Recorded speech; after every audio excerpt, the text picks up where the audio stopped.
नमस्कार दोस्तों, मैं V Chaturvedi Pathfinder Education YouTube channel पर आप सभी मित्रों का स्वागत करता हूं। मित्रों, आपसे निवेदन है, यदि हमारे चैनल पर आप प्रथम बार हैं तो हमारे चैनल को लाइक करें, शेयर करें, सब्सक्राइब करें तथा बेल आइकन भी दबा लें, जिससे शिक्षा जगत से संबंधित जो भी कुछ महत्वपूर्ण अपडेट हो वो आपको प्राप्त हो सके। जैसा कि पहली सूचना आ रही है टीईटी से संबंधित। टीईटी फरवरी में एनआईसी की हरी झंडी के बाद कार्यक्रम होगा जारी। तो उत्तर प्रदेश में होने वाली जो टेट की परीक्षा है उसको फरवरी में प्रस्तावित किया गया था। आप सभी जानते हैं एनआईसी की जो आदेश है, गाइडलाइन है, उसका इंतज़ार है। उसके जारी होते ही यह परीक्षा फरवरी के लिए निश्चित हो जाएगी, डेट क्लियर हो जाएगी। प्रदेश में राज्य शिक्षक पात्रता परीक्षा टीईटी फरवरी में होगी। परीक्षा नियामक प्राधिकरण कार्यालय ने एनआईसी को टीईटी के ऑनलाइन आवेदन के लिए सॉफ्टवेयर तैयार करने का प्रस्ताव भेजा है। प्रदेश सरकार ने परीक्षा नियामक प्राधिकरण सचिव को फरवरी मार्च में परीक्षा करा लेने का आदेश दिया था। जैसा कि आप सभी जानते हैं, प्रदेश सरकार से परीक्षा करा लेने के लिए हरी झंडी मिल चुकी है। उसका सॉफ्टवेयर तैयार करने के साथ ही आवेदन पत्र ऑनलाइन जमा करने की प्रक्रिया को पूरा कर लिया जाएगा। एनआईसी को इसके लिए प्रस्ताव भेजा गया है। एनआईसी की हरी झंडी के बाद टीईटी के में आवेदन पत्र जमा करने और परीक्षा की तिथि घोषित करने की जो प्रक्रिया है वो पूर्ण कर ली जाएगी। यानी ज्यों ही एनआईसी ने अपनी तरफ से गाइडलाइन जारी कर दिया, दिशा निर्देश दे दिया, हरी झंडी मिली, तुरंत ही आपकी जो टेट की परीक्षा है उसका फॉर्म और उसकी फिक्स डेट दोनों आपके लिए स्पष्ट हो जाएगी। तो इसके लिए आप तैयारी करते रहें।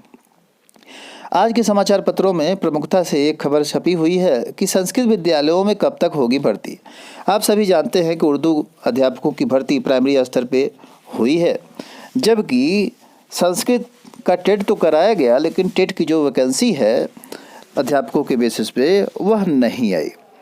सहायता प्राप्त संस्कृत विद्यालयों में और संबद्ध प्राइमरी स्कूलों में शिक्षक भर्ती का इंतजार बढ़ता ही जा रहा है। प्रदेश सरकार ने इन विद्यालयों में भर्ती की जिम्मेदारी चयन बोर्ड को सौंपी थी। बाद में सरकार ने प्रदेश शिक्षा सेवा चयन आयोग के माध्यम से भर्ती कराने का निर्णय लिया, लेकिन अभी तक आयोग का कोई भी अस्तित्व नहीं नज़र आ रहा है।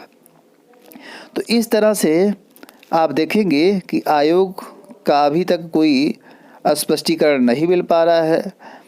आगे दिया है, सरकार ने 18 फरवरी 2019 को अधिसूचना के माध्यम से नियमावली में संशोधन करते हुए सहायता प्राप्त माध्यमिक विद्यालयों से संबद्ध प्राइमरी स्कूलों में शिक्षकों की भर्ती का अधिकार प्रबंध तंत्रों को लेकर के चयन बोर्ड को दे दिया था।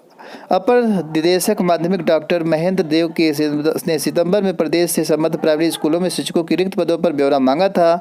उसके अनुसार 553 स्कूलों में स्वीकृत 4838 पदों के लिए शिक्षकों के 1565 पदों में भर्ती प्रक्रिया होनी है।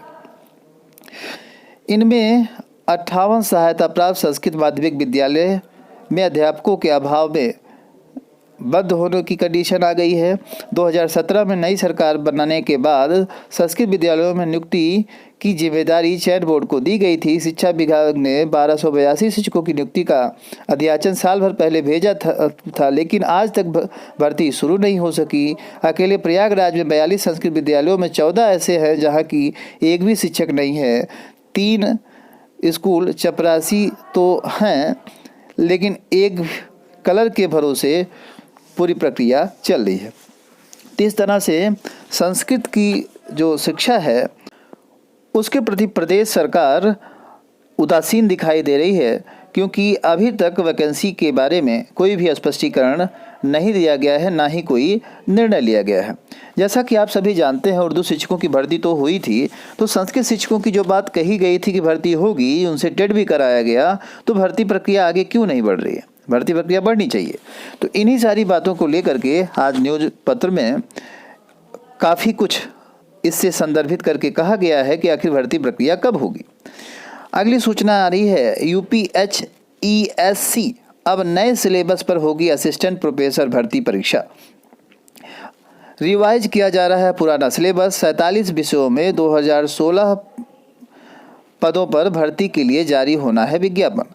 जैसा कि आप सभी जानते हैं 2016 पदों पर भर्ती प्रक्रिया शुरू होनी थी हायर एजुकेशन से, यानी डिग्री कॉलेजों में, और वह प्रक्रिया अभी तक नहीं शुरू हो पाई है।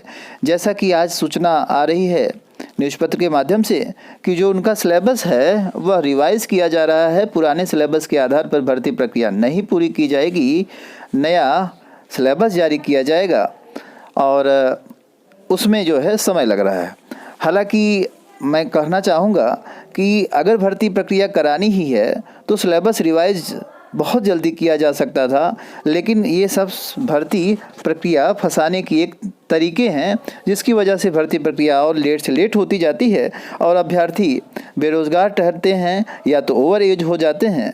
समय से जिसको नौकरी नहीं मिलती, जाहिर सी बात है कि वह भर्ती प्रक्रिया में शामिल होते ही ओवर एज हो जाएगा और चयन बोर्ड उसको सिलेक्शन नहीं देगा, कोई भी चयन बोर्ड, और अंततः वह दर दर भटकने के लिए मजबूर हो जाता है और न चाहते हुए भी पढ़ा लिखा हो करके ऐसे कार्य करता है जो उसको कभी भी गवारा नहीं था।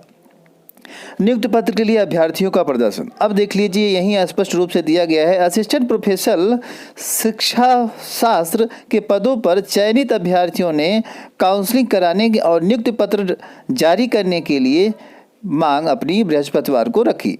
अब आप देख लीजिए कि यहाँ से स्पष्ट सूचना ये आ रही है कि जो अभ्यर्थी शिक्षा शास्त्र से चयनित हैं अभी तक उनको नियुक्ति पत्र नहीं दिया, और यही अभ्यर्थी जब एक तरह से ओवर एज हो जाएंगे तब भर्ती प्रक्रिया में उनको शामिल करने से आयोग ने इनकार कर देगा। तो आखिर समय से यह भर्ती प्रक्रिया क्यों नहीं पूरी की जाती है, यह एक बहुत बड़ा प्रश्न चिन्ह है हमारे प्रदेश सरकार के लिए, हमारी शिक्षा व्यवस्था के लिए और भर्ती प्रक्रियाओं की सारी व्यवस्थाओं के लिए। तो इसी के साथ अगली सूचना है मित्रों, जनवरी में हो सकता है कोरोना टीके का इस्तेमाल। भारत, जैसा कि आप जानते हैं, में कई ऐसी कंपनियां हैं जो कि कोरोना की वैक्सीन्स बनाने में अग्रसर हैं और जल्द से जल्द कोरोना की वैक्सीन आपके यहाँ ट्रायल फेज से निकल करके आपके मार्केट तक पहुँच जाएगी। जैसा कि एम्स के निदेशक गुलेरिया ने संवाददाताओं को बताया, जैसा कि आप सभी जानते हैं ब्रिटेन पहला देश बन गया जिसने कि आदेश जारी कर दिया कि वैक्सीन्स का यूज वहाँ किया जा सकता है और नेक्स्ट वीक से वहाँ वैक्सीन आम लोगों को उपलब्ध रहेगी और वो वैक्सीन लगा सकते हैं। तो उसी तरह से भारत में भी जो वैक्सीन्स की बनने की प्रक्रिया है वो काफ़ी तेज़ गति से चल रही है और यह उम्मीद जताई जा रही है कि जनवरी में यहाँ भी टीके उपलब्ध हो जाएंगे। दिल्ली एम्स के डॉक्टर रणदीप गुलेरिया ने भारत में टीके की दिशा में तेज़ी से बढ़ रहे प्रक्रिया के बारे में स्पष्ट करते हुए बताया कि जनवरी महीने में भारत में भी टीकाकरण शुरू हो सकता है। उन्होंने बताया आपातकालीन स्थिति को देखते हुए टीका को पहले भी मंजूरी दी जा सकती है। तो इस तरह से टीका आपको जनवरी में उपलब्ध हो जाएगा। जैसा कि मित्रों अभी थोड़ी देर पहले हम बात कर रहे थे ऐसे अभ्यर्थी जो कि ओवर एज हो जाते हैं, यह बात भी आज प्रमुखता से न्यूज़पेपरों में छपी हुई है। भर्ती के इंतज़ार में गुजर गए वर्षों ओवर हुए अभ्यर्थी। आप सभी जानते हैं अभी 69,000 भर्ती 2018 की है और 20 ख़त्म होने को आया, समाप्त होने के आया, अभी तक जो है प्रक्रिया कंप्लीट नहीं हो सकी। कोई भी चयन बोर्ड भर्ती प्रक्रिया जब शुरू करता है तो नियमावली बनाने का उसी को अधिकार होता है और उस नियमावली में बड़े अधिकारी बैठ करके नियमावली बनाते हैं। अगर छोटी सी खामियां रख देते हैं तो उस कमियों और खामियों की वजह से ही भर्ती प्रक्रिया कोर्ट कचहरी चली जाती है, लंबित हो जाती है और विवाद उसमें खड़े हो जाते हैं, जिसकी वजह से जो चयनित अभ्यर्थी हैं वो एयर एज हो जाते हैं।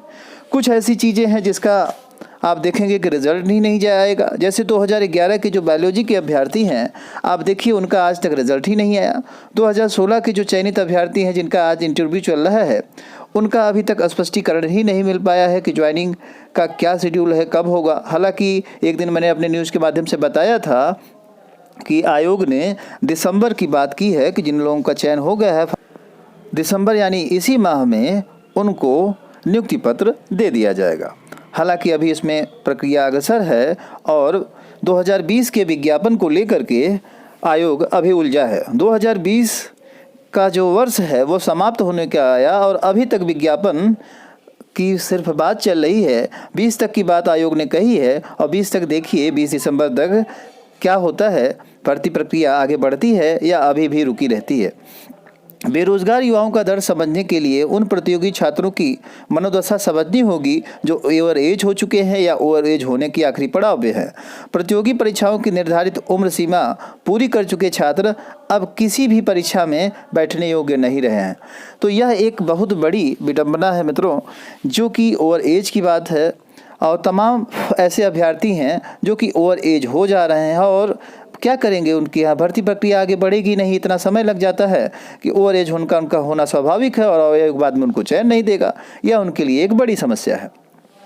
मित्रों, जैसा कि आप सभी जानते हैं, हमारे चैनल के माध्यम से टेस्ट सीरीज प्रक्रिया भी शुरू की गई है। जो भी अभ्यर्थी बायोलॉजी से संबंधित है, नीट, पीजीटी, टीजीटी, वो बायोलॉजी की जो टेस्ट सीरीज है फ्री ऑफ कॉस्ट ऑनलाइन देख सकते हैं।